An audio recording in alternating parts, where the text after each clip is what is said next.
Jangan lupa subscribe channel Nagari Banget dan aktifkan notifikasinya.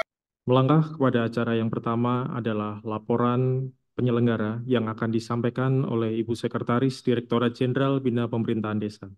Kepada Ibu Dr. Pauda, disilakan. Bismillahirrahmanirrahim. Assalamualaikum warahmatullahi wabarakatuh. Selamat pagi, salam sejahtera bagi kita sekalian. Om Swastiastu, Namo Buddhaya, salam kebajikan. Yang terhormat Bapak Direktur Jenderal Bina Pemerintahan Desa, Kementerian Dalam Negeri, Bapak Dr. Andes Laude P. Balumbo, MSI, yang kami hormati para Direktur Lingkup Direktorat Jenderal Bina Pemerintahan Desa yang terhubung secara virtual, dan yang kami hormati para pejabat lingkup provinsi dan kabupaten kota, khusus OPD yang menangani pemerintahan desa atau yang mewakili. Yang kami hormati para kepala balai besar Pemdes Malang, Lampung, dan Jogja, dan yang kami hormati Bapak dan Ibu, para pejabat eselon 3 dan 4, serta hadirin sekalian yang berbahagia. Pertama-tama marilah kita panjatkan puji syukur kita kehadirat Allah Subhanahu wa Ta'ala, Tuhan yang Maha Esa. Pada pagi hari ini kita semua dapat hadir di tempat ini, baik secara luring maupun daring, dalam rangka sosialisasi Undang-Undang Nomor 3 Tahun 2024 tentang perubahan kedua atas Undang-Undang Nomor 6 Tahun 2014 tentang desa, dan kita semua insya Allah dalam keadaan sehat walafiat. Bapak Direktur Jenderal yang kami hormati, izinkan pada kesempatan pagi hari ini kami melaporkan kegiatan sosialisasi sebagai berikut. Yang pertama, bahwa pelaksanaan kegiatan sosialisasi Undang-Undang Nomor 3 Tahun 2024 tentang perubahan kedua atas Undang-Undang Nomor 6 Tahun 2014 tentang desa, ini dalam rangka menyamakan persepsi tentang pelaksanaan dari undang-undang yang baru saja dilakukan perubahan. Di samping itu, tentu kegiatan ini untuk mengetahui atau bagi pemerintah pusat ingin menyampaikan substansi-substansi yang mendesak yang penting untuk diketahui oleh para pemangku kepentingan, baik pemerintah maupun masyarakat, yang dalam hal ini terkait dengan substansi perubahan dari Undang-Undang Nomor 6 Tahun 2014. Yang kedua, kegiatan sosialisasi Undang-Undang Nomor 3 ini dilakukan melalui aplikasi Zoom Meeting. Kami menyediakan ruang untuk kurang lebih 1.000 partisipan, dan posisi saat ini masih terus bergerak. Ini 990.000 ya, hari ini, saat ini 1.000, karena ya ini tidak bisa nambah lagi, kelihatannya sudah full 1.000, yang terdiri dari pejabat di lingkup provinsi dan kabupaten, khususnya dinas DPMD yang menangani pemerintahan desa. Yang ketiga, proses kegiatan sosialisasi Undang-Undang Nomor 3 ini dilakukan sekali lagi menyampaikan materi muatan perubahan. Nanti kami meminta untuk Bapak Dirjen berkenan membuka. Selanjutnya akan dilanjutkan penyampaian materi, dan dalam kesempatan ini juga kami laporkan Bapak Dirjen bahwa mengingat ini adalah untuk pertama kali kita melakukan sosialisasi pasca ditetapkannya Undang-Undang Nomor 3, maka ruang untuk sementara ruang untuk tanya jawab memang kita tutup dulu karena nanti akan ada mekanisme selanjutnya yang akan kita lakukan sosialisasi melalui tatap muka dan mudah-mudahan dalam waktu dekat kita akan lakukan sosialisasi menindaklanjuti dari sosialisasi hari ini. Demikian beberapa hal yang dapat kami laporkan Bapak Dirjen, Bapak dan Ibu sekalian. Selanjutnya kami mohon berkenan Bapak Direktur Jenderal Bina Pemerintahan Desa memberikan arahan sekaligus membuka secara resmi kegiatan sosialisasi Undang-Undang Nomor 3 Tahun 2024 tentang perubahan kedua atas Undang-Undang Nomor 6 Tahun 2014 tentang Desa. Kami akhiri, billahi taufiq wal hidayah. Wassalamualaikum warahmatullahi wabarakatuh. Om Santi, Santi, Santi Om. Namo Buddhaya, salam kebajikan. Terima kasih. Melangkah kepada acara yang kedua adalah sambutan dan arahan resmi Bapak Direktur Jenderal Bina Pemerintahan Desa. Kepada yang terhormat Bapak Laude Ahmad Pebolombo, disilakan. Baik, terima kasih. Assalamualaikum warahmatullahi wabarakatuh. Selamat pagi menjelang siang buat rekan-rekan saya yang berada di wilayah timur. Shalom, salam sejahtera bagi kita semua. Om Swastiastu, Namo Buddhaya, salam kebajikan. Yang saya hormati Ibu Sekretaris Direktorat Jenderal Bina Pemdes, Ibu Dr. Pauda, beserta seluruh jajaran rekan-rekan saya di Ditjen Bina Pemdes Kemdagri, yang saya cintai, saya banggakan, rekan-rekan saya, Kepala Dinas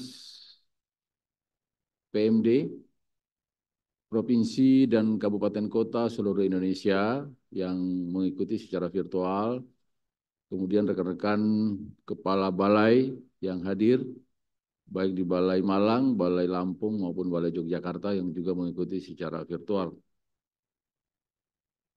Pertama-tama tak lupa kepada kita semua saya mengajak untuk senantiasa memanjatkan puji dan syukur kehadirat Allah Subhanahu wa taala karena berkat taufik, kasih dan hidayahnya sehingga kita bisa hadir dalam kegiatan informasi awal penyampaian secara terpadu terkait dengan implementasi atau akan disosialisasikannya kebijakan tentang penataan desa di Indonesia, yaitu perubahan kedua Undang-Undang Nomor 6 Tahun 2014 yang hari ini menjadi Undang-Undang Nomor 3 Tahun 2024.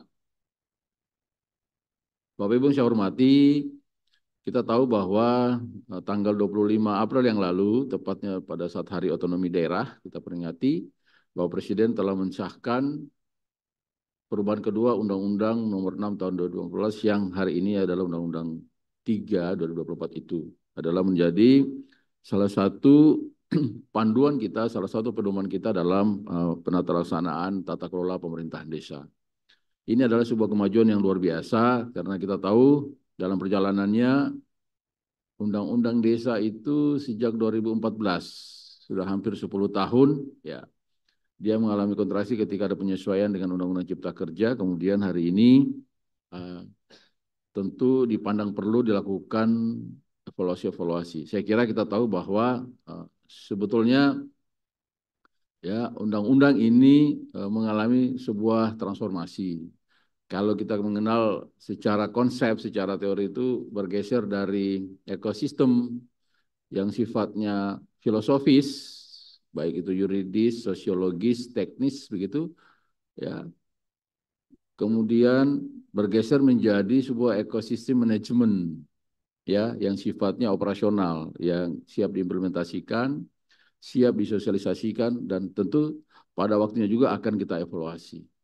Nah, saya kira dalam perspektif konseptual ini sudah selesai karena sudah mengalami kajian-kajian, sudah mengalami diskusi-diskusi, sudah mengalami uji secara publik pun dalam konteks bagaimana menyusun sebuah kebijakan. Setelah itu dirumuskan sampai dengan lahir beberapa konstruksi-konstruksi sebagaimana diatur di dalam Undang-Undang 12 tahun 2011 tentang tata cara penyusunan peraturan perundang-undangan.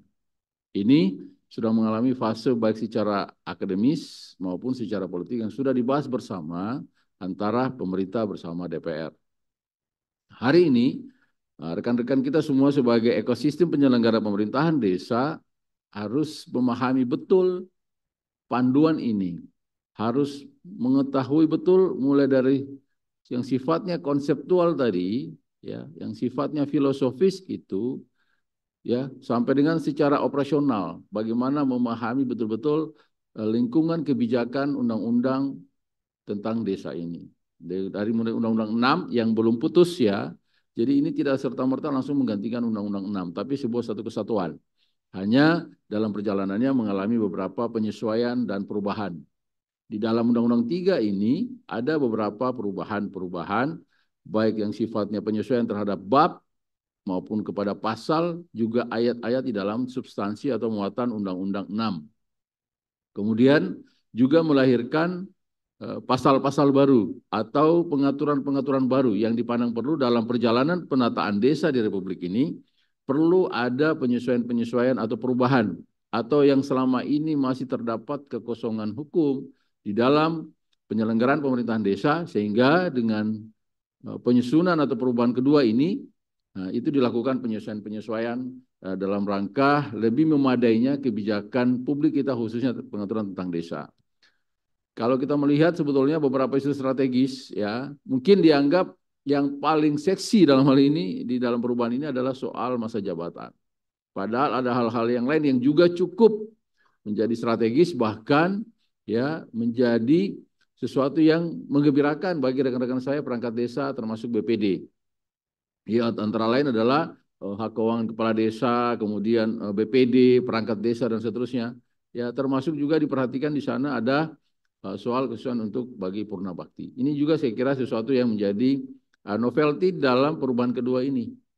Jadi yang selama ini belum diatur di dalam Undang-Undang 6 2014 maupun derivasi-derivasi yang lain, baik peraturan pemerintah maupun peraturan menteri dalam negeri, termasuk peraturan kementerian lembaga yang teknis lain.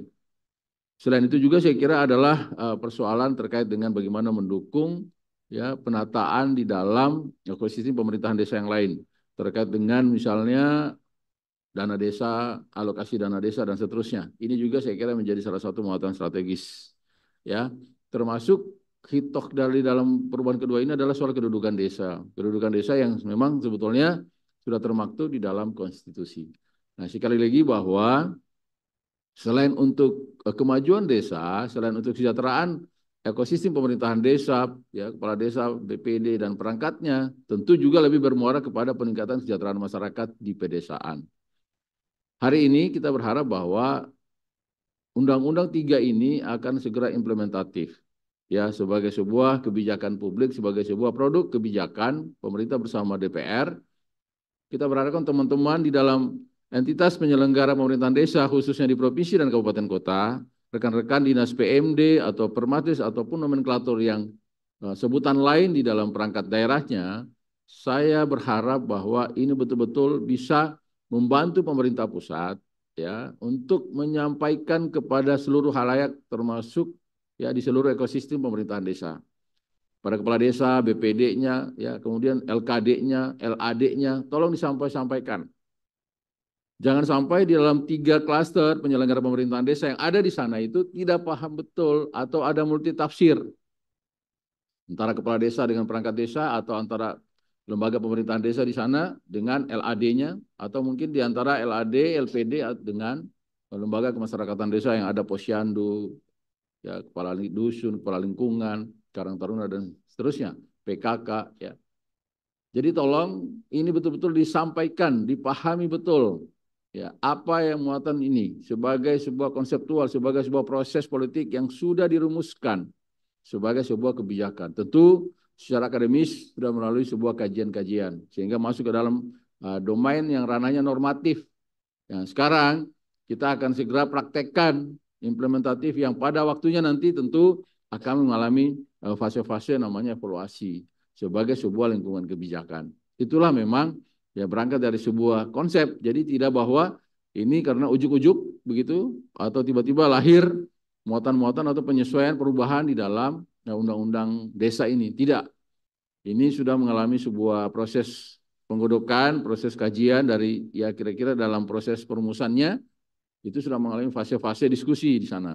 Sudah ada juga fase-fase pembulatan konsepsi sehingga tidak ada muatan-muatan baik pasal, bab, pasal maupun ayatnya yang multitafsir yang kira-kira tidak sesuai dengan tata cara penyusunan peraturan perundang-undangan. Sekali lagi bahwa dalam kesempatan ini rekan-rekan saya di provinsi dan kabupaten kota betul-betul menjadi penjuru, ya, menjadi penjuru di dalam konstruksi penyelenggaraan pemerintahan desa. Jadi teman-teman menjadi bagian dari perangkat daerah betul-betul bisa menjadi penjuru, bisa menjadi lead, ya, yang sering saya sampaikan di beberapa kesempatan bahwa dinas PMD atau Permasdes atau sejenisnya, ya, nomenklatur yang sesuai dengan OPD di masing-masing daerah, tolong menjadi penjuru bagi penyelenggaraan pemerintahan desa. Harapan saya tidak ada perangkat daerah lain, sektor yang masuk desa tanpa diketahui oleh dinas PMD. Nah, ini saya kira penting, ya, untuk disampaikan sehingga teman-teman betul-betul melakukan rekonsiliasi, ya, introspeksi internal maupun eksternal. Sudah sejauh mana pemahaman teman-teman dinas PMD kepada desa di wilayahnya atau di daerahnya? Ya, urusan pertanian, urusan pangan, urusan inflasi, urusan infrastruktur, urusan batas desa. Jadi teman-teman tidak hanya pure mengurusi yang kira-kira linier dengan urusan misalnya kalau kabupaten kota ke provinsi dan pusat. Tidak hanya soal aparatur desa, batas desa, ya, tentang RPJMD, APBD, Siskaudes, tentang BPD, kerjasama antar desa, ya. Tidak hanya bicara soal PKK, Posyandu, LAD, tidak juga hanya bicara Prodeskel, Indeskel ataupun, ya, evaluasi perkembangan desa yang lain. Jadi teman-teman juga ikut memahami apa yang menjadi isu strategis nasional. Ya, isu strategis nasional antara lain soal inflasi, P3DN, pengentasan kemiskinan, termasuk kemiskinan ekstrim, ya, pengendalian inflasi, pencegahan stunting dan seterusnya. Jadi teman-teman harus melek terhadap isu strategis itu. Nah, sehingga Anda betul-betul menjadi penjuru jika urusan pemerintahan daerah itu masuk desa. Oleh OPD manapun, ya, apalagi yang sifatnya pelayanan dasar. Sebagai informasi awal, untuk pelayanan dasar di desa, ya kita sudah mulai expand ke depan. Posyandu itu akan juga ikut menangani pelayanan dasar yang ada di wilayah desanya masing-masing. Tidak hanya selama ini mengurusi bidang kesehatan saja yang identik dengan ibu, anak, ibu hamil, dan seterusnya. Dan saya kira ke depan juga itu kita kembangkan. Sekali lagi bahwa berangkat dari pemahaman, ya, kebijakan, pemahaman, rumusan-rumusan yang ada di dalam peraturan perundang-undangan secara memadai, secara komprehensif, Anda tentu sudah bisa menjadi penjuru, menjadi moderator di dalam tata kelola pemerintahan desa, termasuk yang dilakukan oleh rekan-rekan perangkat daerah lain, baik lembaga teknis daerah maupun organisasi badan yang ada di daerah masing-masing. Nah, ini saya kira sekali lagi tolong betul-betul pahami tugasnya, pahami regulasinya, dan lakukan sinergi dan kolaborasi. Sehingga betul-betul mimpi kita menjadi desa maju, mandiri, sejahtera, dan mungkin juga bahagia, itu bisa terwujud. Sekali lagi, jangan sampai di antara kita pendekatan yang multitafsir. Ingat, tidak bahwa kita boleh menafsirkan secara equal di dalam kebijakan ini, di dalam norma peraturan perundang-undangan. Tapi ada hierarki pemerintahan, ada asas-asas umum berpemerintahan yang baik. Jadi jangan sampai misalnya pemahaman masing-masing di kabupaten kota atau di provinsi selalu oke, equal, karena itu memang norma di dalam peraturan perundang-undangan, norma hukum seperti itu kedudukannya. Tapi ingat bahwa ada tata cara penyusunan perundang-undangan. Ini sesuatu kebijakan yang diputuskan oleh pemerintah bersama DPR. Kalau ada masukan-masukan dalam bagaimana caranya, implementasinya, nah itu menjadi sebuah bahan masukan sehingga proses implementasi kebijakan itu secara konseptual, secara teori juga itu menjadi fase sendiri. Jangan sampai ada metode implementasi, ada tata cara implementasi kebijakan yang tidak tepat, ini akan menjadi persoalan. Jadi jangan sampai bilang, oh itu sudah lahir Undang-Undang 3/2024, ini perubahannya dan seterusnya. Tapi ketika implementasinya itu salah metodenya, salah cara menyampaikannya, itu akan salah penafsirannya. Ya, sekali lagi bahwa di dalam implementasi kebijakan itu ada juga hal-hal yang mempengaruhi. Kalau secara teori kita kenal mungkin salah satunya baik yang sifatnya content policy maupun context of implementation. Jadi banyak faktor-faktor yang bisa mempengaruhi sehingga penafsiran terhadap sebuah kebijakan publik itu termasuk undang-undang desa ini itu bisa menjadi bercabang ya karena mungkin ketidakselarasan atau ketidakharmonisan kita secara konseptual maupun secara operasional dalam perspektif manajerial. Saya kira itu teman-teman. Sekali lagi saya berharap betul-betul kita semuanya sama, Dinas PMD Kabupaten Kota, Dinas PMD Provinsi dengan Ditjen Bina Pemdes Kemendagri, bersama-sama kita membersamai bagaimana kebijakan perubahan kedua Undang-Undang 6 2014 atau Undang-Undang 3 2024 ini bisa implementatif, tersosialisasi dengan baik kepada seluruh ekosistem penyelenggara pemerintahan desa di seluruh tanah air.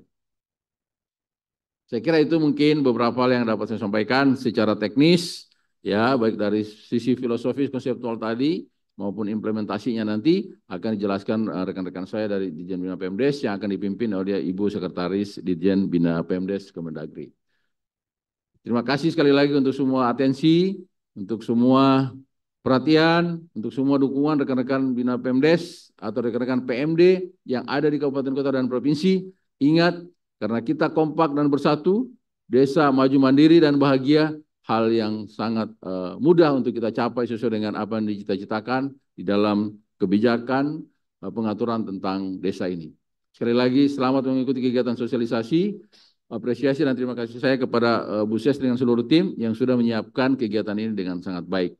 Insya Allah dalam waktu yang tidak terlalu lama, kita akan mengundang seluruh kepala daerah yang akan kita laksanakan secara nasional, bisa bertatap muka di dalam forum rapat koordinasi nasional pemerintahan desa yang akan dihadiri oleh para gubernur, bupati, wali kota, dan kepala dinas PMD di provinsi dan kabupaten kota seluruh Indonesia. Insya Allah dalam waktu yang sesegera mungkin, tidak terlalu lama. Saya kira itu beberapa hal yang dapat saya sampaikan. Sekali lagi terima kasih. Saya akhiri walal muwafiq ila aqwamit thoriq. Assalamualaikum warahmatullahi wabarakatuh. Shalom, Om, Santi, Santi, Santi, Om. Selamat pagi dan menjelang siang. Terima kasih. Terima kasih kepada Bapak Direktur Jenderal Bina Pemerintahan Desa. Acara selanjutnya adalah persiapan penyampaian materi oleh Ibu Sekretaris Direktorat Jenderal Bina Pemerintahan Desa. Terima kasih. Bismillahirrahmanirrahim. Assalamualaikum warahmatullahi wabarakatuh. Selamat pagi, salam sejahtera bagi kita sekalian. Om Swastiastu, Namo Buddhaya, salam kebajikan. Bapak dan Ibu sekalian, peserta sosialisasi yang kami hormati, izinkan kami menyampaikan materi sosialisasi Undang-Undang Nomor 3 Tahun 2024 tentang perubahan kedua atas Undang-Undang Nomor 6 Tahun 2014 tentang desa. Materi ini akan kami sajikan. Yang pertama terkait dengan latar belakang dilakukannya revisi undang-undang, lalu urgensi perubahan undang-undang, dan berikutnya bab dan pasal serta penyesuaian-penyesuaian di dalam Undang-Undang Nomor 3.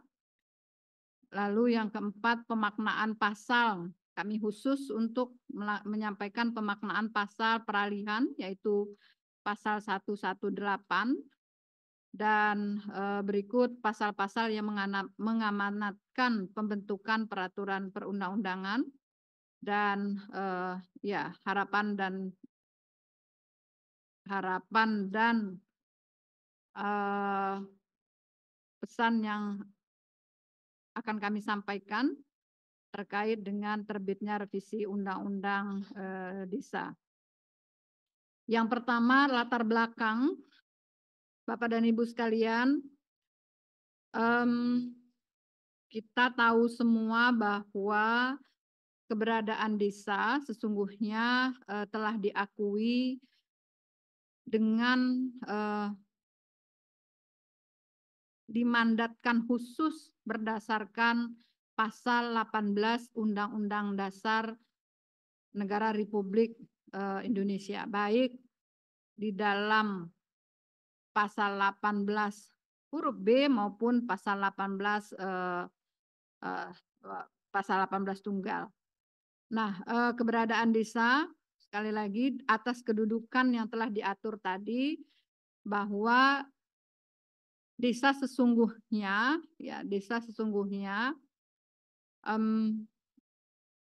telah berkembang dalam perjalanan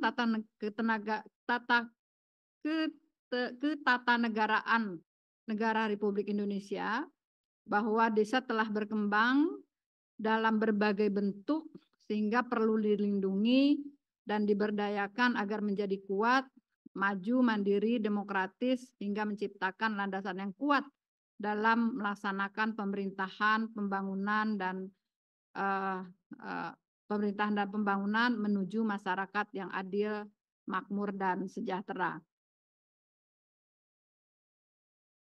Keberadaan desa sebagaimana dimaksud di dalam pasal 18 ini kemudian diakomodir di dalam undang-undang khusus, yaitu Undang-Undang Nomor 6 Tahun 2014.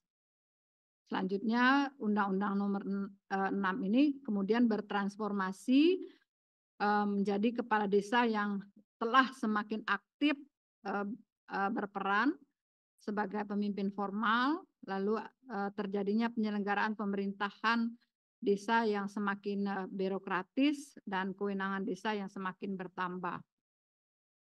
Dan untuk pertama kalinya pada tahun 2015 berdasarkan amanah dari Undang-Undang 6 2014, desa sebagai sebuah tatanan pemerintahan, sebagai yang bertransformasi menjadi birokratis yang ada di desa, ini mendapatkan dana desa, di mana dana desa ini tujuannya adalah untuk mendorong desa untuk menggali potensi dan potensi desa dengan memajukan desa dan perekonomian yang ada di desa. Yang kedua, dengan adanya dana desa ini upaya untuk mencegah adanya urbanisasi seperti yang terjadi di Jepang dan Korea, dan yang ketiga adalah penyeimbang ekonomi di desa dan kota. Ini yang kemudian melatar belakangi penguatan desa hari ini yang tentu berdasarkan sekali lagi acuannya adalah pasal 18, lalu Undang-Undang Nomor 6 dan penguatan perekonomian di desa, maka semakin menguatnya fungsi-fungsi dan peran pemerintahan desa, dan inilah yang termasuk melatar belakangi ingin penguatan lebih optimal pemerintah desa sehingga kita melakukan perubahan terhadap Undang-Undang Nomor 6 Tahun 2014. Di samping itu,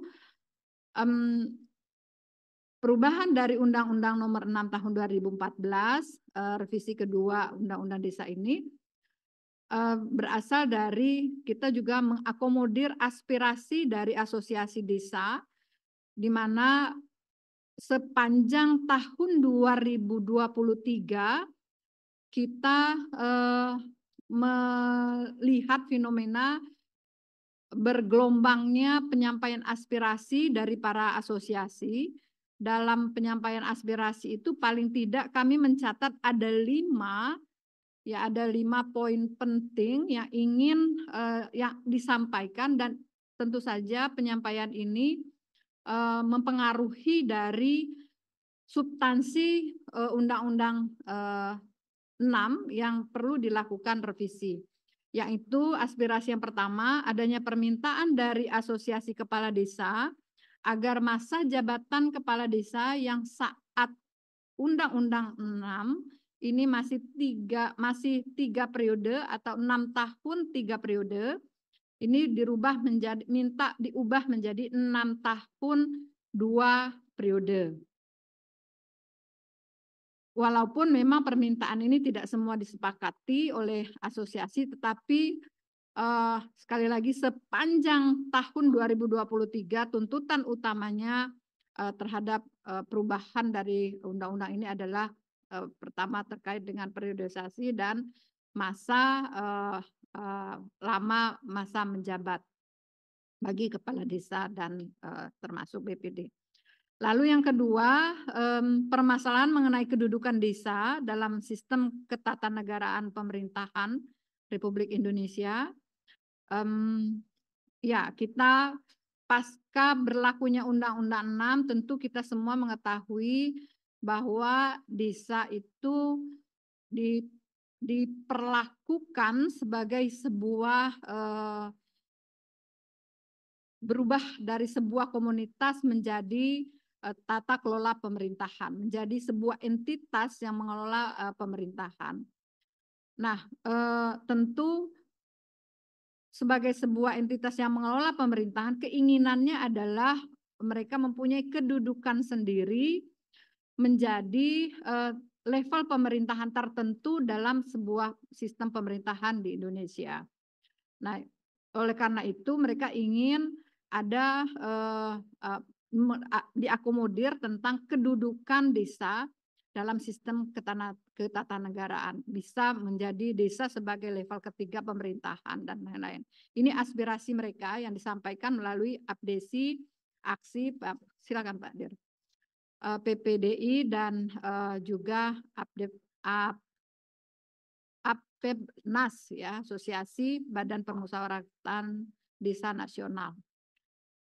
Lalu yang ketiga, aspirasi yang ketiga adalah permintaan perluasan hak kepala desa, perangkat desa, dan lembaga-lembaga desa lainnya, BPD, RT RW, Posyandu, Karang Taruna, lalu lembaga adat desa untuk mendapatkan penghasilan dan tunjangan. Nah, ini juga disampaikan oleh para asosiasi. Lalu yang keempat, permintaan penambahan dana desa dari pemerintah pusat 10 sampai 20% dari anggaran transfer untuk daerah yang berasal dari APBN. Yang kelima, aspirasi yang kelima adalah adanya beberapa pemerintah daerah kabupaten, kota yang mengalami kesulitan untuk memenuhi ADD. Nah, ini minta ditambahkan ADD-nya, lalu juga mekanisme perubahan terkait dengan penyaluran ADD. 5 hal ini kami mencatat poin-poin pokok dari aspirasi yang tentu saja ini juga menjadi latar belakang dari perubahan Undang-Undang 6 tahun 2014. Next slide. Atas aspirasi ini DPR lalu kemudian mempunyai inisiatif untuk melakukan perubahan dari Undang-Undang 6, dan sekali lagi kami ingin menegaskan bahwa karena aspirasinya lebih banyak ke DPR, ya, beberapa waktu yang lalu, setahun yang lalu, ya, 2023, maka memang akhirnya inisiatif perubahan dari Undang-Undang Nomor 6 ini memang dilakukan oleh DPR. Pada tanggal 11 Juli 2023, DPR menyampaikan rancangan undang-undang usul DPR ke pemerintah. Ya, ini bentuk atau implementasi dari inisiasi DPR untuk perubahan undang-undang yang menampung aspirasi dari para asosiasi. Ini dilakukan dengan penyampaian RUU usul DPR pada tanggal 11 Juli. Lalu pada tanggal 4 Agustus melalui surat Mensesnek kepada Menteri Desa, kepada Menteri Dalam Negeri, Menteri Desa PDTT, Kemenq, Pan-RB, Kumham, ini diminta untuk melakukan penyusunan daftar isian masalah terkait dengan RUU yang disampaikan. Dan per tanggal 18 September, pemerintah mengembalikan isian daftar masalah kepada DPR untuk mendapatkan persetujuan dan pembahasan bersama melalui rancangan undang-undang desa, perubahan kedua undang-undang desa. Dan per tanggal 18 September itu Mensesnek juga menunjuk Menteri Dalam Negeri untuk menjadi koordinator yang melakukan perubahan terhadap undang-undang dari sisi pemerintah, menjadi wakil pemerintah untuk melakukan perubahan bersama DPR Undang-Undang Nomor 6 Tahun 2014. Bapak dan Ibu sekalian, beberapa hal yang menjadi urgensi perubahan dari Undang-Undang Nomor 6. Yang pertama, isu strategis perubahan terkait dengan kedudukan desa, seluruhnya dari 5 aspirasi yang tadi kami sampaikan, memang ini hampir keseluruhan kita akomodir di dalam perubahan Undang-Undang Nomor 6 Tahun 2014.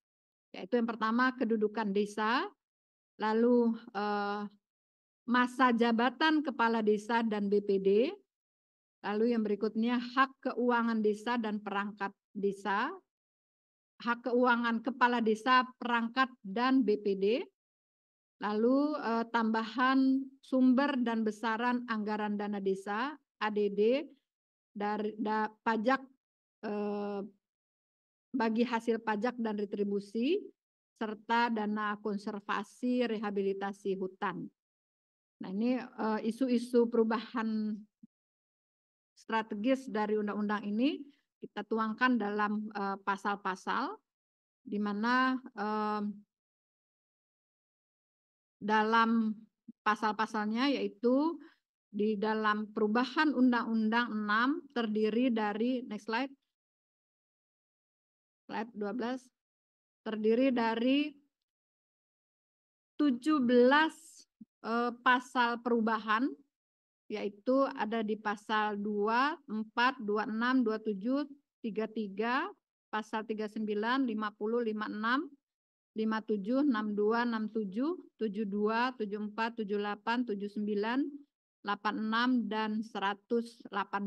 Ini pasal yang berubah, lalu terdiri dari pasal-pasal ini tertuang di dalam 9 bab, yaitu dari mulai bab 1, bab 2, bab 5, bab 6, bab 8, bab 9, bab 10, bab 15, dan bab 16. Selain pasal-pasal perubahan, terdapat 7 pasal baru, yakni pasal 5A, 34A, 50A, 53A, pasal 72A, pasal 87A, pasal 121A. Dan terdapat 2 penjelasan pasal yang mengalami perubahan, yaitu penjelasan pasal 8 ayat 3 dan penjelasan pasal 48. Ini secara keseluruhan konstruksi perubahan dari pasal-pasal yang berubah dari Undang-Undang 6 ke Undang-Undang Nomor 3 Tahun 2024.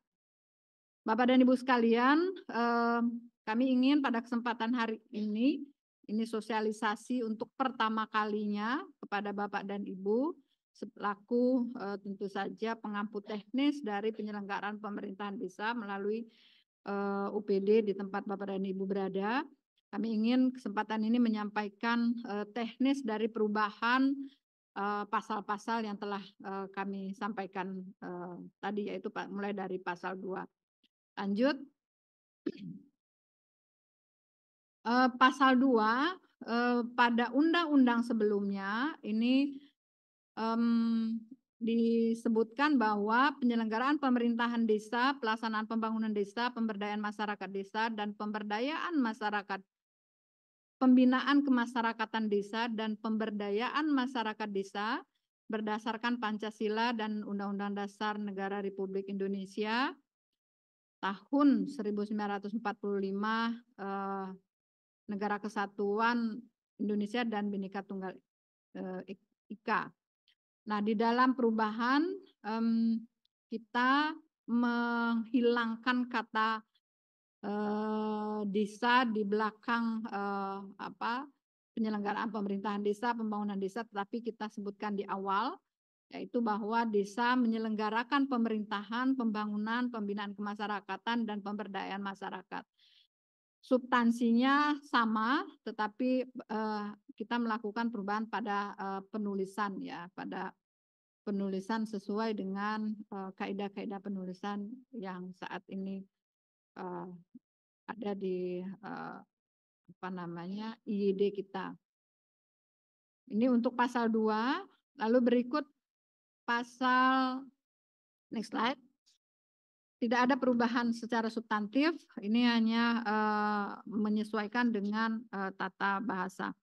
Next slide.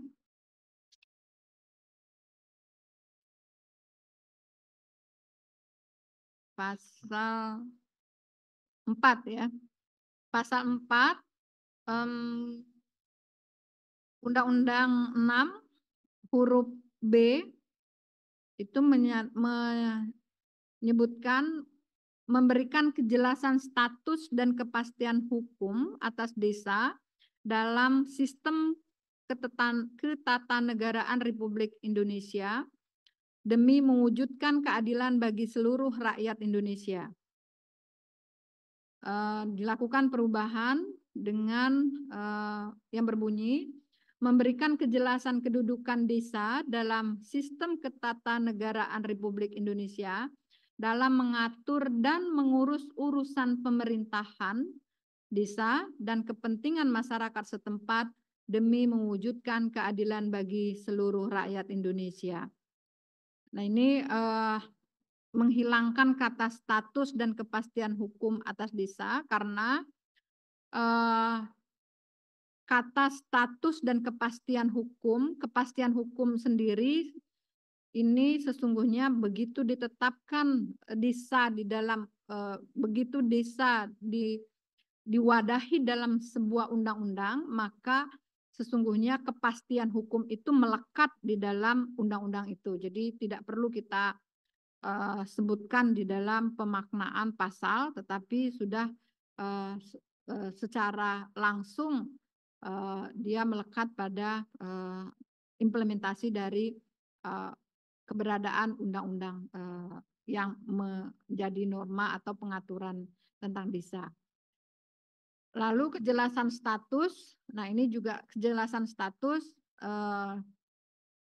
bahwa desa statusnya sudah dimuat di dalam pasal yang ada di undang-undang bahwa desa itu statusnya ada di bawah kabupaten kota dan kedudukan status desa itu sudah dimuat di dalam undang-undang, maka tidak perlu lagi melakukan penjelasan terhadap kedudukan status karena sudah diatur sendiri dalam pasal di dalam undang-undang.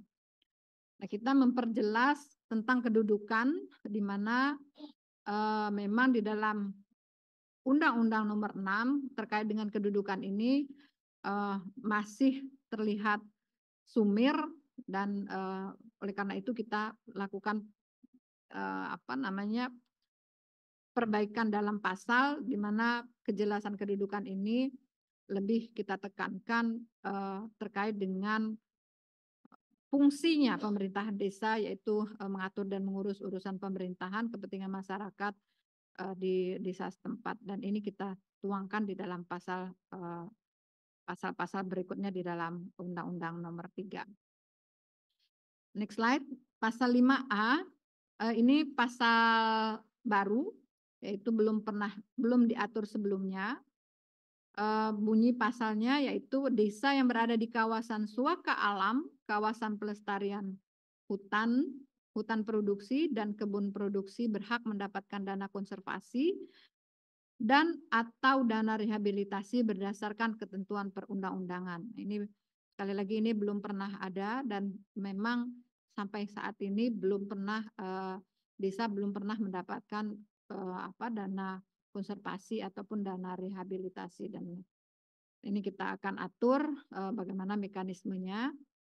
Lalu ya ketentuannya nanti akan diatur di dalam peraturan pemerintah. Slide penjelasan pasal 8 ayat 3 huruf H.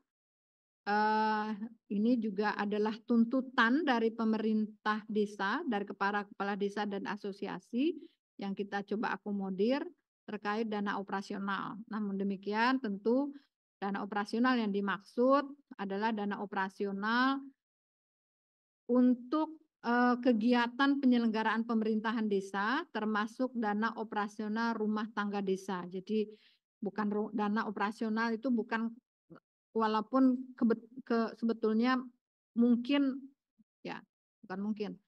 Ada beberapa asosiasi mengatakan bahwa dana operasionalnya itu adalah dana operasional kepala desa, sama seperti dana operasional menteri dan pejabat lainnya. Tetapi dalam konteks pemerintahan desa, di mana posisi saat ini kita menempatkan pemerintah desa itu sebagai birokrasinya di pemerintah desa, maka operasional itu tidak melekat pada pribadi, pada kepala desanya, tetapi melekat pada operasional pemerintahannya, yaitu termasuk operasional rumah tangga desanya. Jadi bukan operasional pribadi. Nah, ini harus dijelaskan kepada teman-teman kepala desa.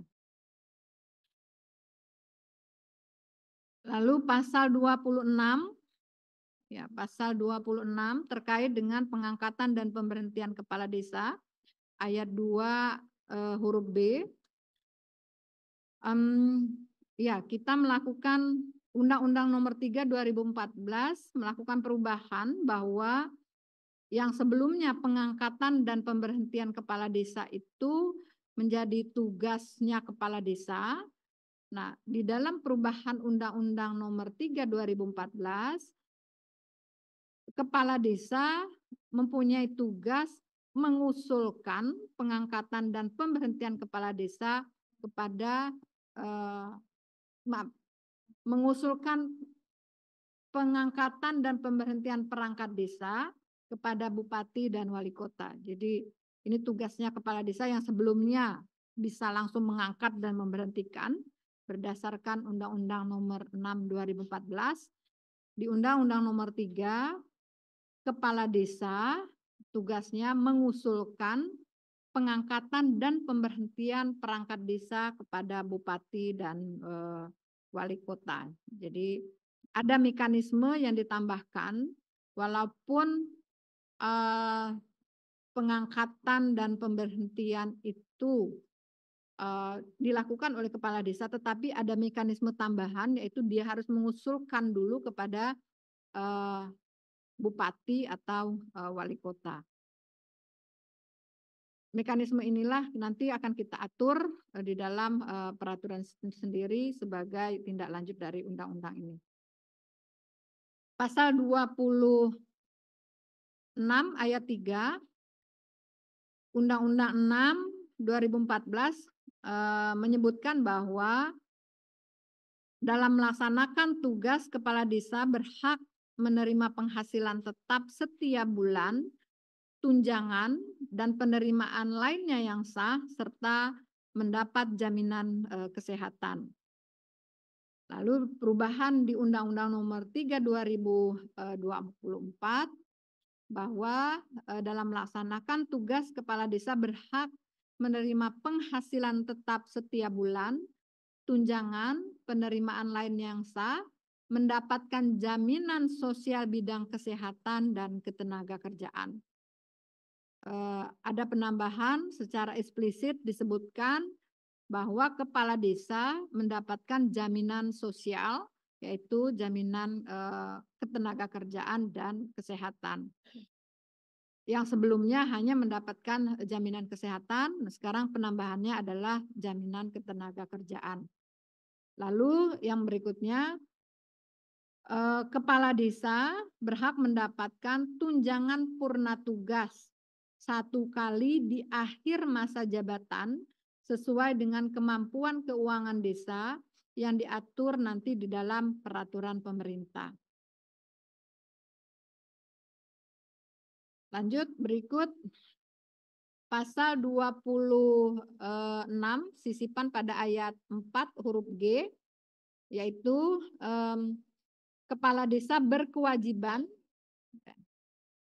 ini sisipan berarti pasal pasal sisipan, pasal tambahan baru ya, bahwa kepala desa berkewajiban mengundurkan diri sebagai kepala desa apabila mencalonkan diri sebagai anggota lembaga perwakilan rakyat, kepala daerah, atau jabatan politik lainnya sejak ditetapkan sebagai calon peserta pemilihan yang dinyatakan secara tertulis dan tidak dapat ditarik kembali.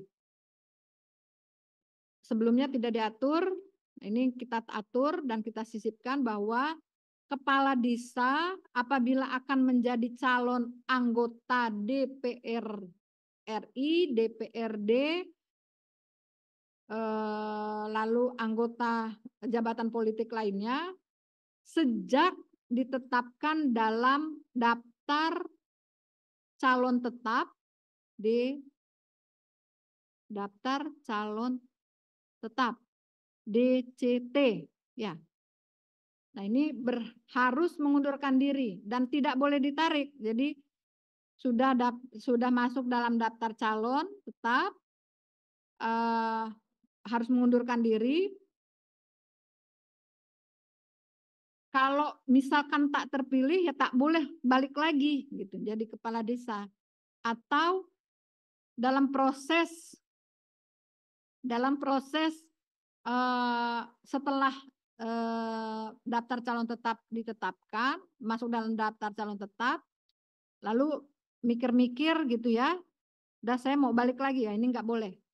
Ini menurut undang-undang. Jadi begitu masuk dalam daftar calon tetap, maka mengundurkan diri dan tidak boleh balik lagi. Dan tidak boleh ditarik kembali juga atas usulan, atas pengunduran diri untuk kembali melaksanakan sebagai kepala desa. Ini pasal sisipan, lanjut. Pasal 27.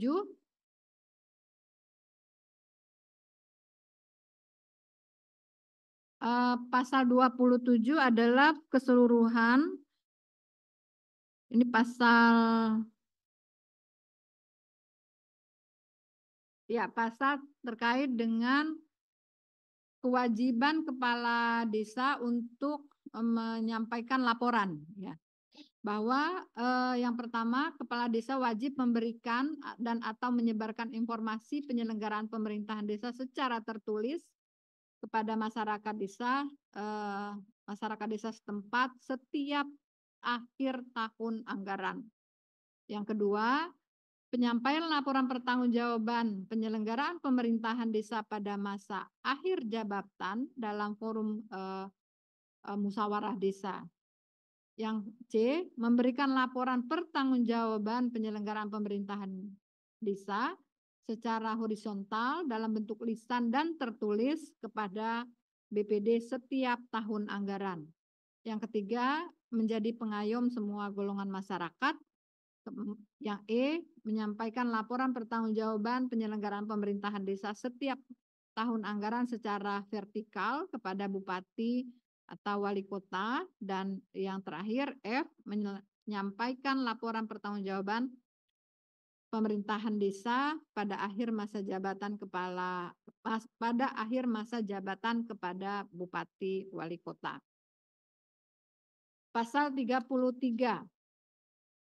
Ya, ini perubahan redaksional dari Undang-Undang Nomor 6 2014, yaitu yang sebelumnya calon kepala desa wajib memenuhi persyaratan huruf A, warga negara Republik Indonesia. Nah, ini di dalam penulisan di ID bahwa bukan warga negara Republik Indonesia, tetapi warga negara Indonesia. Dan seterusnya. Ini penyesuaian dengan frasa ya, dengan atau penulisan. Ya, lanjut. Pasal 34A. Ini belum diatur sebelumnya. Bahwa terkait dengan calon kepala desa ini. Ya, calon kepala desa yang kurang dari 2 ya, atau tunggal. Boleh enggak calon tunggal? Menurut Undang-Undang 3 2004 boleh dengan diatur antara lain yang pertama calon kepala desa paling sedikit berjumlah 2 orang. Ya. Dalam hal calon kepala desa sebagaimana dimaksud ayat 1 tidak terpenuhi, tidak terpenuhi, dan hanya terdapat satu calon kepala desa terdaftar, panitia pemilihan kepala desa memperpanjang masa pendaftaran calon kepala desa selama 15 hari. Prinsip awal adalah 2 orang, tapi kalau enggak dapat, maka perpanjang masa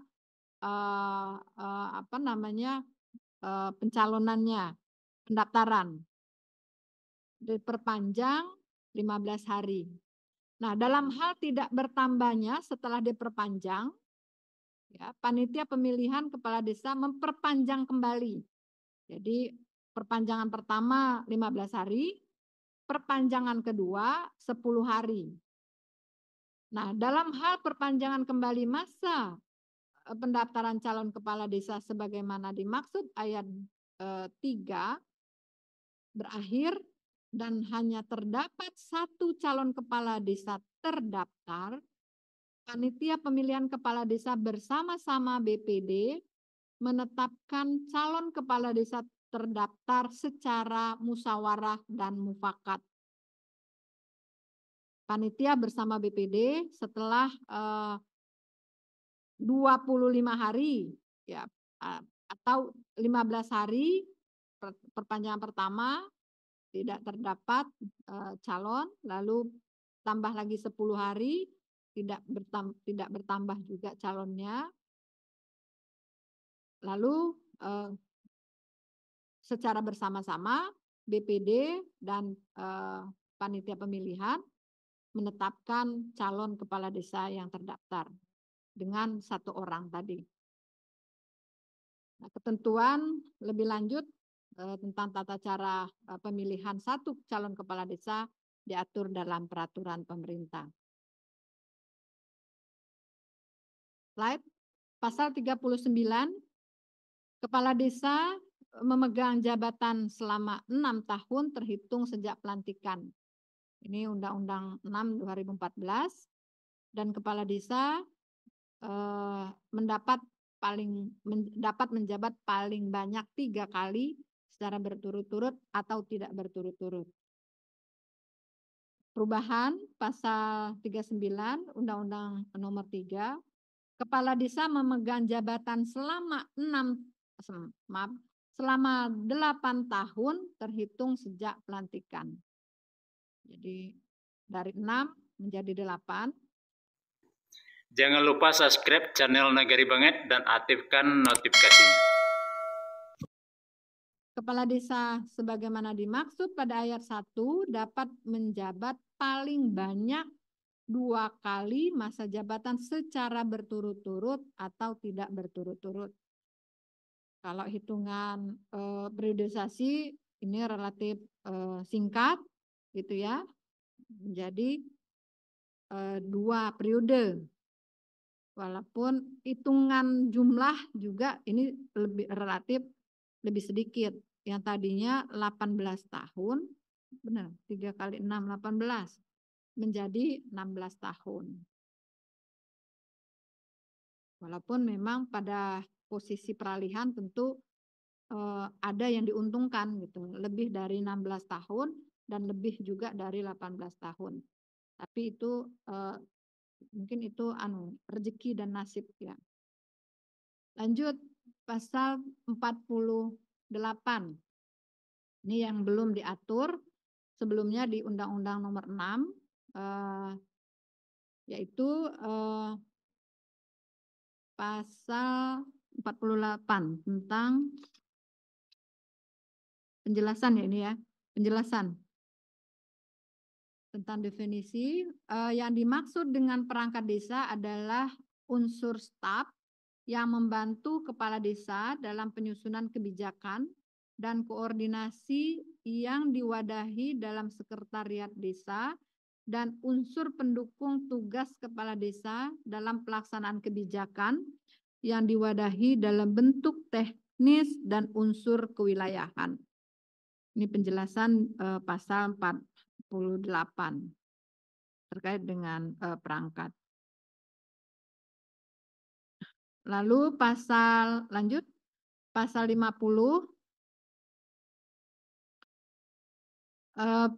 Perangkat, saya bacakan Undang-Undang nomor 3. Perangkat desa sebagaimana dimaksud dalam pasal 48 dari warga desa yang memenuhi persyaratan bertakwa kepada Tuhan Yang Maha Esa. Ini juga bertakwa kepada Tuhan Yang Maha Esa ini tambahan ya, tambahan. Lalu berpendidikan paling rendah sekolah menengah atau sederajat, ini tidak berubah. Usia juga tidak berubah, tetap 20 tahun sampai 42 tahun. Syarat lain yang ditentukan dalam peraturan daerah kabupaten kota yang diatur dalam Perda. Ya, ini kita menambahkan huruf A, yaitu bertakwa kepada Tuhan Yang Maha Esa. Ya, lanjut. Pasal 50 huruf A ini sebelumnya belum diatur di Undang-Undang nomor 6, yaitu tambahannya adalah di Undang-Undang nomor 3.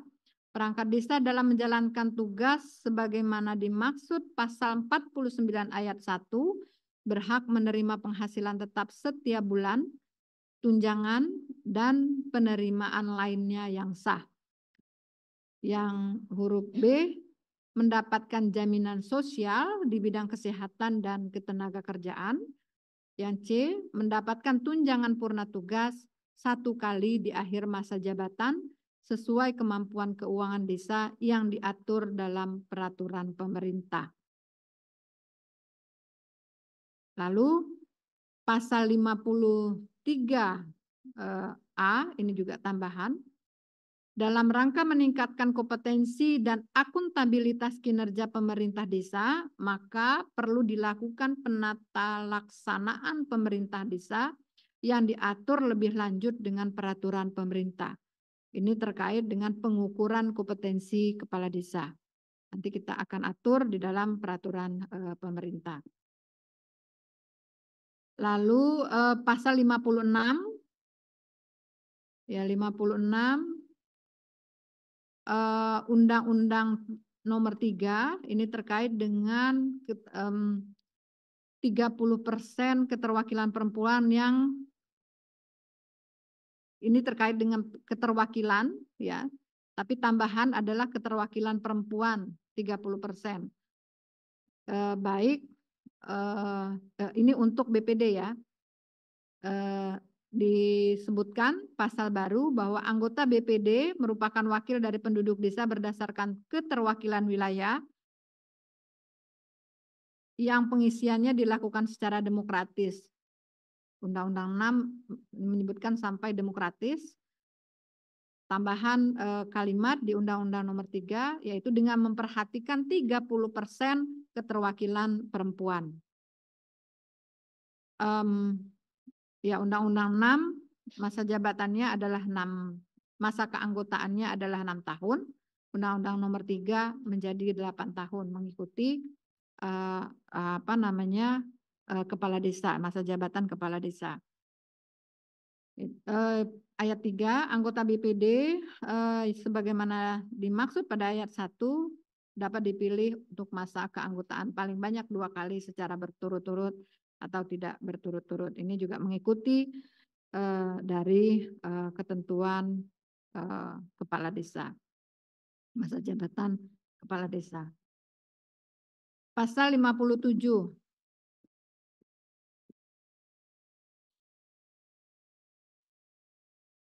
Ya, tidak ada, ini hanya menggeser ya, bergeser dari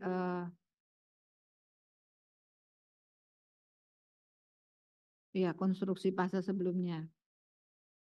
Pasal 57 ya, masih sama ya. Ini menggeser kedudukan pasal ya. Tidak ada perubahan ya. Ya, lanjut. Pasal 62. Pasal 62, anggota BPD berhak mengajukan usul rancangan Perdes, mengajukan pertanyaan, ini masih sama dengan Undang-Undang 6, lalu memilih dan dipilih, menyampaikan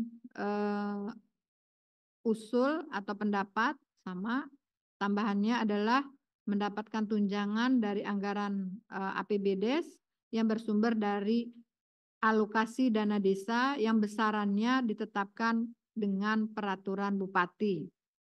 Lalu mendapatkan jaminan sosial bidang kesehatan dan ketenagakerjaan, ini yang baru, betul-betul baru karena selama ini tidak eksplisit disebutkan tunjangan ketenagakerjaan maupun kesehatan. Lalu mendapatkan tunjangan purna tugas 1 kali, ini sama dengan kepala desa. 1 kali di akhir masa jabatan sesuai dengan kemampuan keuangan desa yang diatur dalam peraturan pemerintah. Pasal 67, desa berhak mengatur dan mengurus kepentingan masyarakat setempat berdasarkan hak asal-usul, adat istiadat, dan nilai sosial budaya masyarakat setempat. Kata masyarakat desa berubah menjadi masyarakat setempat. Lalu berikut juga pasal 67, kata desa itu, masyarakat desa itu menjadi masyarakat setempat karena ini sebetulnya mengkonstruksi pasal saja karena kata desanya itu sudah diangkat ke kepala ayat ya, desa berhak. Jadi desa berhak mengatur dan mengurus urusan masyarakat desa setempat gitu, bukan masyarakat desanya karena desanya sudah diangkut. Ini mengkonstruksi pasal saja sebetulnya, tidak ada perubahan yang substantif dari perubahan pasal ini. Masih sama dengan pasal sebelumnya, hanya sekali lagi merubah frase dan konstruksi pasal. Lalu pasal 67 udah, lanjut pasal 72. Pasal 72 pendapatan desa sebagaimana dimaksud pada ayat 71 ya, 71 mana tadi? Ayat 2 bersumber dari A, B, C, ini sama, huruf D-nya alokasi dana desa yang merupakan bagian dari dana alokasi umum dan dana bagi hasil yang diterima oleh kabupaten kota. Yang sebelumnya di huruf D disebutkan sebagai dana desa yang merupakan bagian dari dana perimbangan. Nah, kata dana perimbangan itu di dalam Undang-Undang HKPD sudah dihapus dan sudah lebih diterjemahkan dana perimbangan itu menjadi dana alokasi umum dan dana bagi hasil. Jadi ini menyesuaikan dengan undang-undang tentang keuangan, dana keuangan, perimbangan keuangan ya, undang-undang perimbangan keuangan.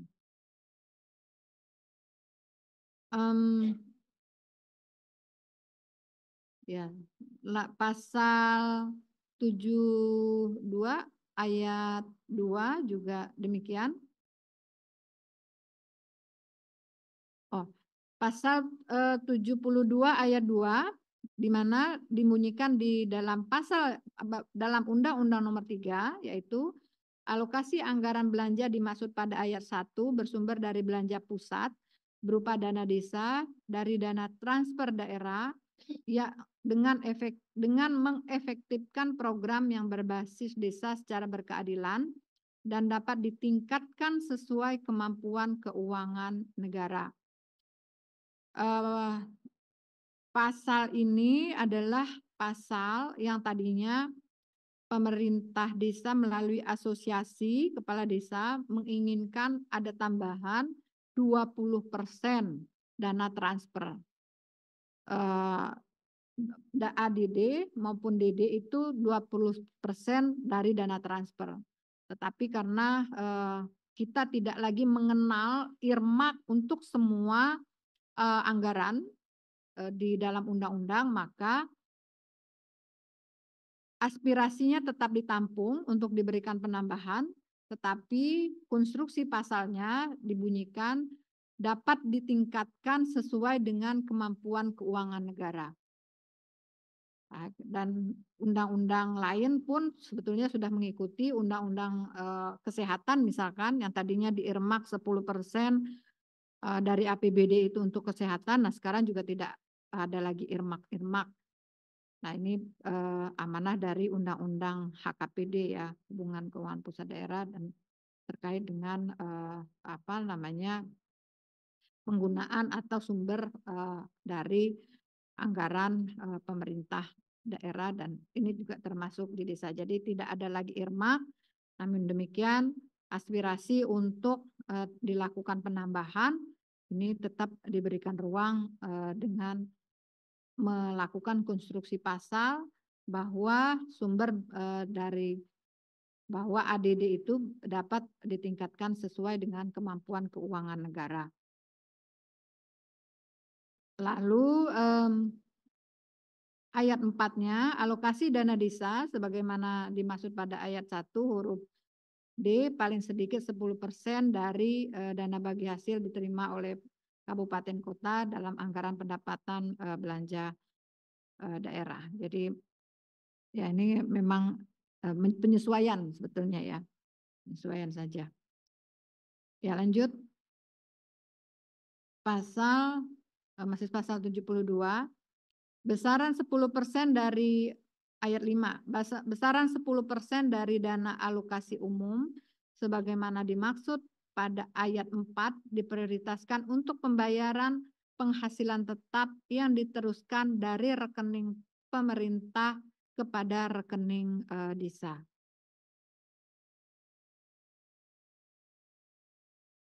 Ya. Lalu berikut pasal 72 ayat 8, ketentuan lebih lanjut mengenai pendapatan desa dan penyaluran dana alokasi umum sebagaimana dimaksud ayat 1 sampai 5 diatur dalam peraturan pemerintah. Pasal 72A sebelumnya belum diatur, ini baru diatur di Undang-Undang Nomor 3, yaitu pendapatan desa sebagaimana dimaksud dalam pasal 72 dikelola sesuai dengan prioritas pembangunan desa, pendidikan kemasyarakatan, pembinaan kemasyarakatan, dan pemberdayaan masyarakat guna menciptakan lapangan kerja yang meningkatkan perekonomian dan kesejahteraan masyarakat desa. Berikut pasal 74. Pasal 74 yaitu terkait dengan prioritas belanja, khusus untuk ayat 2 ini tambahan, yaitu prioritas, kami bacakan ayat 1, yaitu belanja desa diprioritaskan untuk memenuhi kebutuhan pembangunan yang disepakati melalui Musdes dan sesuai dengan prioritas pemerintah daerah dan pemerintah daerah kabupaten, kota, pemerintah daerah provinsi, dan pemerintah dalam hal ini pemerintah pusat.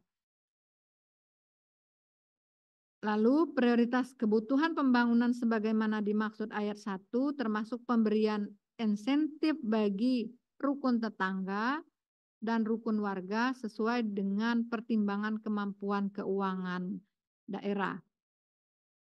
Ayat 3, kebutuhan pembangunan sebagaimana dimaksud pada ayat 1 meliputi tetapi tidak terbatas pada kebutuhan primer, pelayanan dasar, lingkungan, dan kegiatan pemberdayaan masyarakat desa. 78 pasal 78 ada penambahan frase, ini redaksional ya. Ya, penambahan yaitu sebelumnya pembangunan desa bertujuan meningkatkan kesejahteraan masyarakat desa dan kualitas hidup manusia serta penanggulangan kemiskinan melalui pemenuhan kebutuhan dasar, pembangunan sarana prasarana desa, pengembangan potensi lokal serta pemanfaatan sumber daya alam dan lingkungan secara berkelanjutan. Nah, ditambahkan bagi kehidupan dan penghidupan masyarakat setempat. Ini Undang-Undang Nomor 3 menambahkan bagi kehidupan dan penghidupan masyarakat setempat. Pasal 79 menyesuaikan untuk perencanaan pembangunan desa yang sebelumnya dari 6 tahun karena periodisasi kepala desa masa jabatan ini menjadi menyesuaikan dengan masa jabatan kepala desa yang sebelumnya 6 tahun menjadi 8 tahun. Oleh karena itu perencanaan pembangunan juga menjadi 8 tahun. Ya, slide berikut pasal 79, lanjut saja. Pasal 79. Ini masih sama ya, menyesuaikan. Ya. Ya. Langsung ke pasal 86.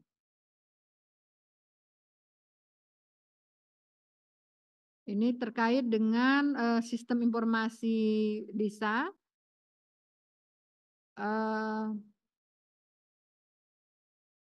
Ya, perubahannya ada di ayat 5 yang sebelumnya menambahkan frase masyarakat desa setempat ya.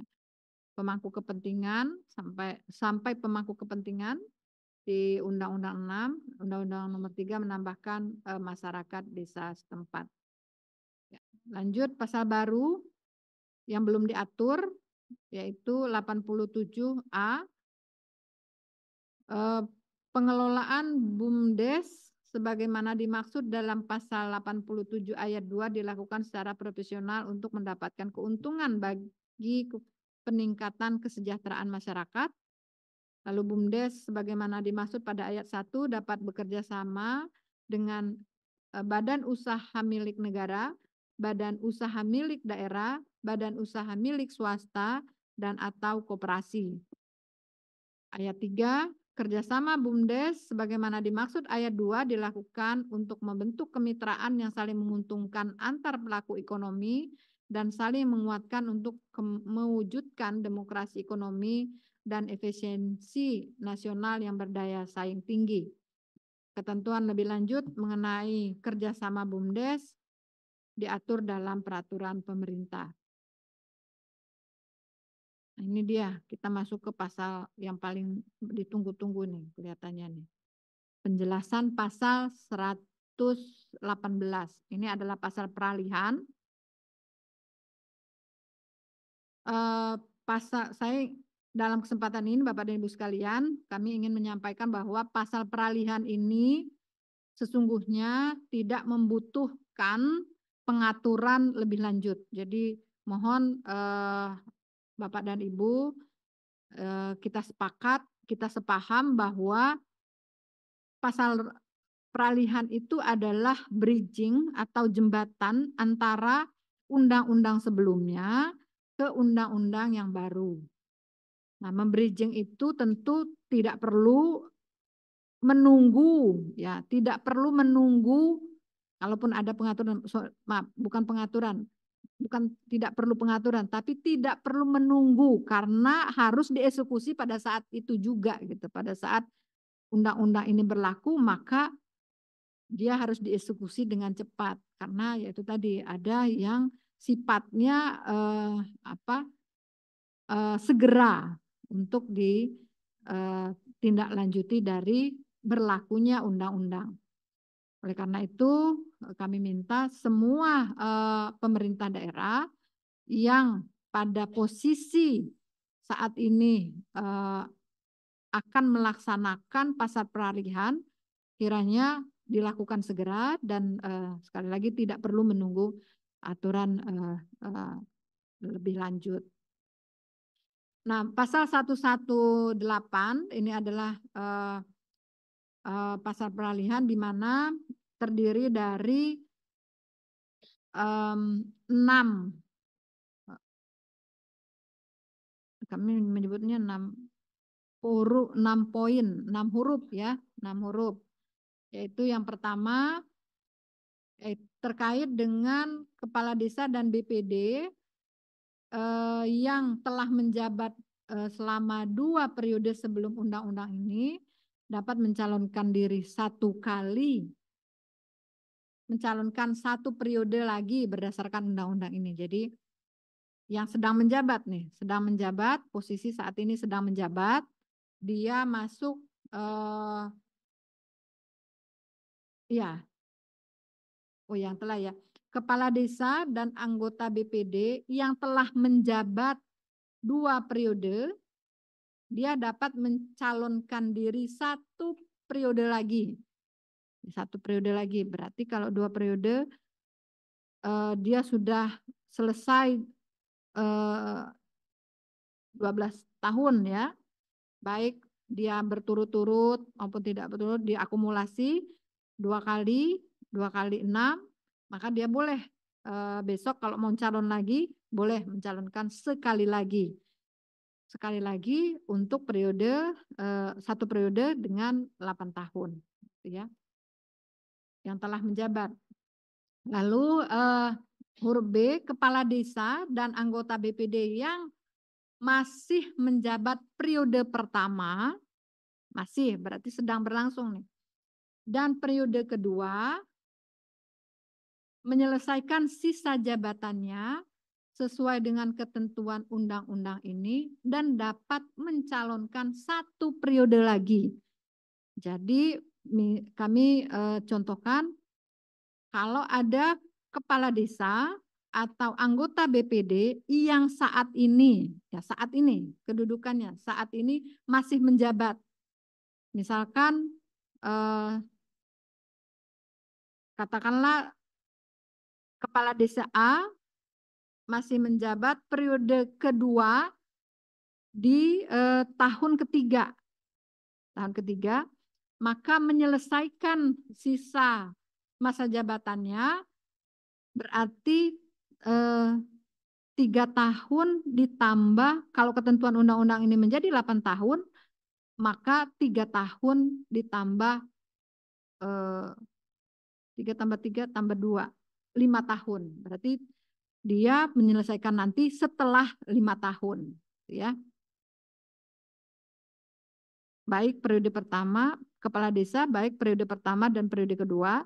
Kalau dia baru menjabat 3 tahun, maka dia menyelesaikan sisa jabatannya 5 tahun lagi karena mendapatkan tambahan 2 tahun dari jabatan ya, dari periode sebelumnya 6 tahun menjadi 8 tahun. Kapan nambahnya? Ya nambahnya nanti, enggak sekarang, nambahnya ya nambahnya setelah selesai 6 tahun ya tambah 2 tahun.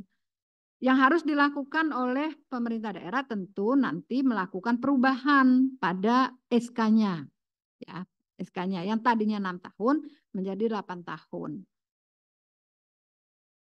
Lalu dia dapat mencalonkan 1 kali lagi. Kalau setelah 5 tahun tadi, maka dia mencalonkan 1 kali lagi. Boleh untuk dia mengikuti untuk mencalonkan diri menjadi kepala desa dan atau anggota BPD. Nah, yang huruf C, kepala desa dan anggota BPD yang masih menjabat pada periode ketiga menyelesaikan sisa masa jabatannya sesuai dengan ketentuan undang-undang ini. Dia periode ketiga, baik berturut-turut atau tidak berturut-turut. Baik, ya kita nggak tahu, pokoknya dia udah 3 kali aja nih. Saya ini 3 kali nih, periode ketiga.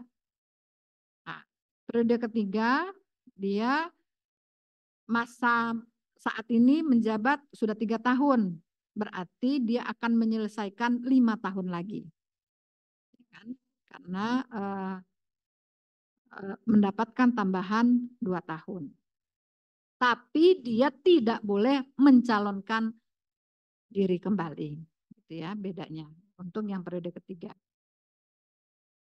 Lalu huruf D, kepala desa yang sudah terpilih ya, tetapi belum dilantik, masa jabatannya mengikuti ketentuan undang-undang ini. Misalnya, kepala desa pemilihannya di Januari, Januari yang lalu, atau di Desember yang lalu, tapi belum dilantik sampai saat ini.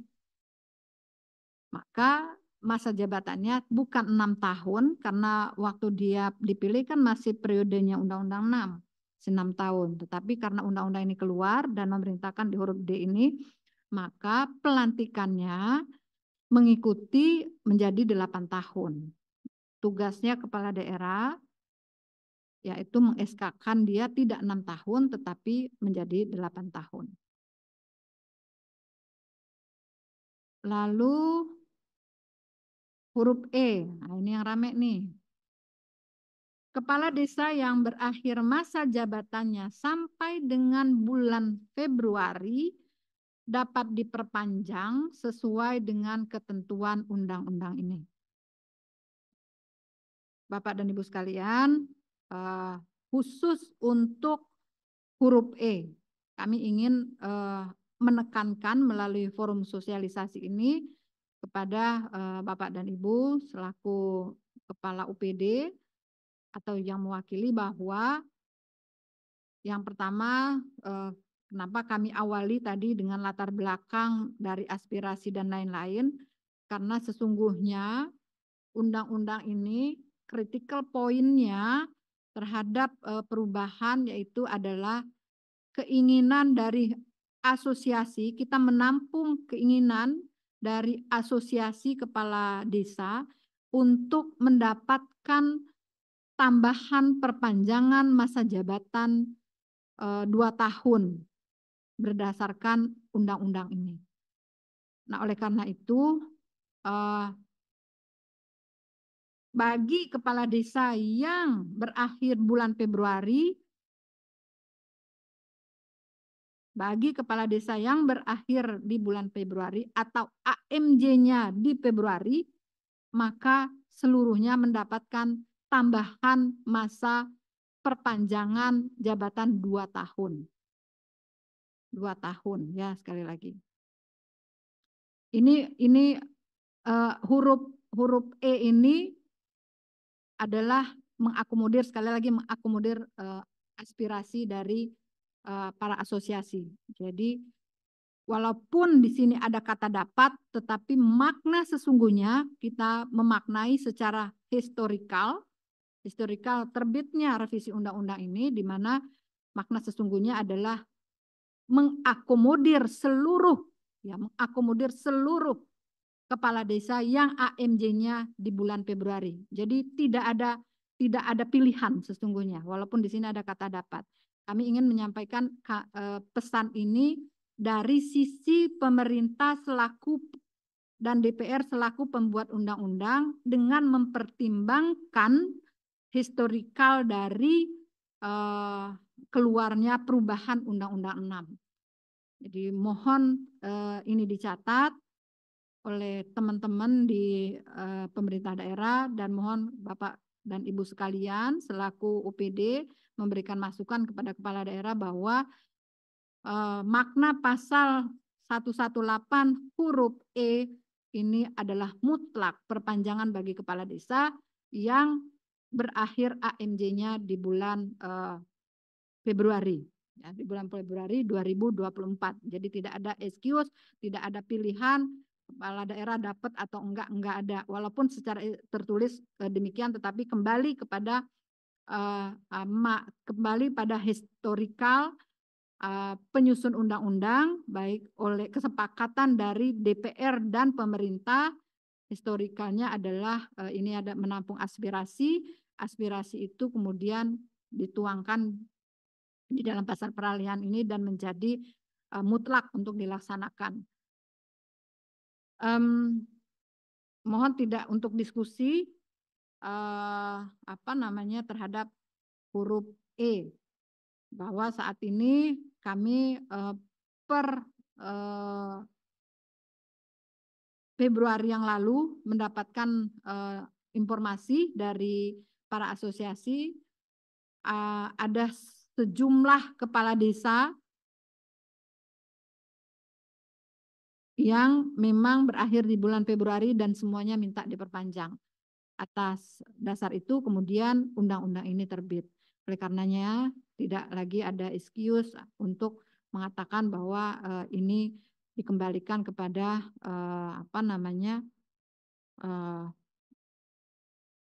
pemerintah daerah, baik itu pilihan bagi pemerintah daerah.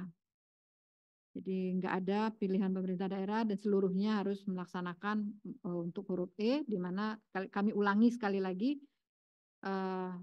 keinginannya adalah mengakomodir kebutuhan dari perpanjangan kepala desa yang berakhir AMJ-nya di bulan Februari seluruhnya. Demikian penjelasan untuk huruf E. Saya rasa mudah-mudahan ini bisa clear, bisa bagi kepala daerah yang telah melaksanakan Pilkades dan AMJ-nya terhitung mulai dari Februari, maka seluruh kepala desa yang AMJ-nya Februari itu tetap diperpanjang. Lalu jika sudah ada yang menjadi calon pemenang atau calon kepala desa terpilih, maka pelantikannya dapat dilakukan setelah berakhirnya masa jabatan perpanjangan dari kepala desa yang AMJ-nya di bulan Februari. Jadi dilantik 2 tahun kemudian. Dan contoh dari kasus ini sudah dilakukan oleh salah satu kabupaten, yaitu di Banjarnegara, sudah melakukan perpanjangan dan akan melantik 2 tahun kemudian bagi calon kepala desa terpilih. Mohon untuk beberapa daerah yang mungkin kasusnya sama dapat melakukan penyesuaian. Pasal peralihan huruf F, perangkat desa yang berstatus sebagai pegawai negeri sipil melaksanakan tugasnya sampai ditetapkannya penempatannya yang diatur dalam peraturan pemerintah. Ya. Lanjut. Ya, kita masih ada pasal 121 ya.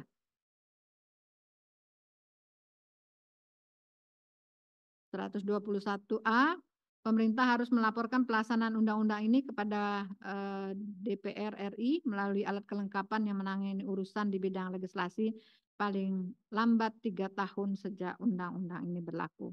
Jadi mohon sekali lagi kita bisa melaksanakan undang-undang ini baik yang tertuang dalam peraturan peralihan yang saat ini harus segera diimplementasikan maupun secara keseluruhan dari perubahan dari pelaksanaan Undang-Undang Nomor 3 yang pada 3 tahun ke depan kita akan melaporkan pelaksanaan undang-undang ini kepada DPR.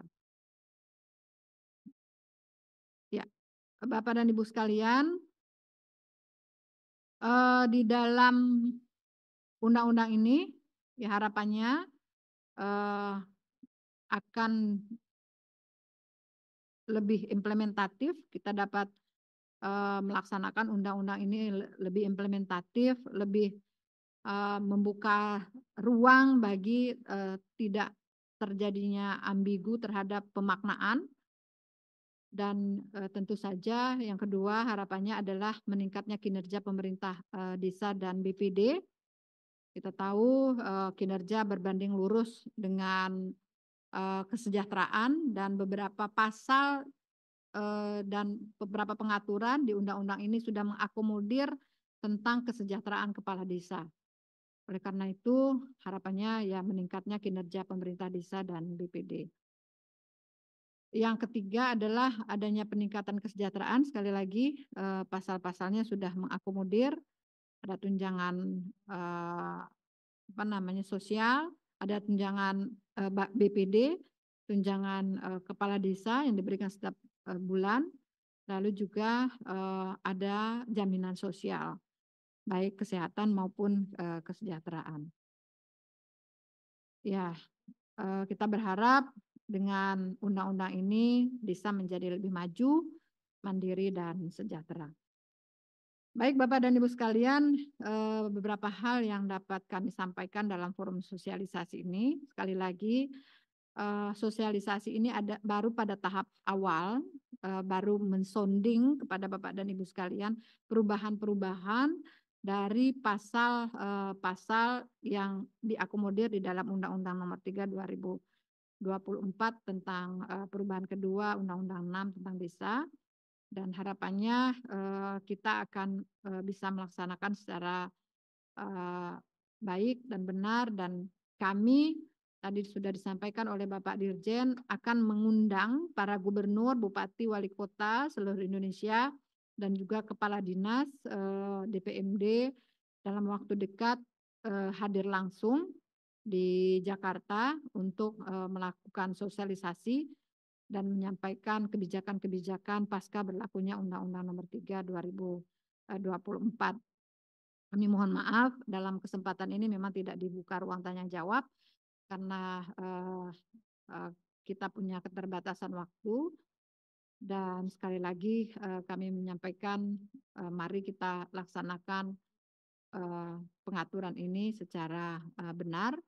Dan apabila ada hal-hal yang memang sangat krusial dan urgen, saya rasa kita bisa melakukan surat menyurat atau administrasi untuk kita tanggapi secara tertulis dan fasilitasi langsung. Kami cukupkan untuk materi. Kami akhiri billahi taufiq wal hidayah. Wassalamualaikum warahmatullahi wabarakatuh. Selamat siang, salam sejahtera bagi kita sekalian. Om Santi Santi Santi Om. Kami kembalikan ke NC.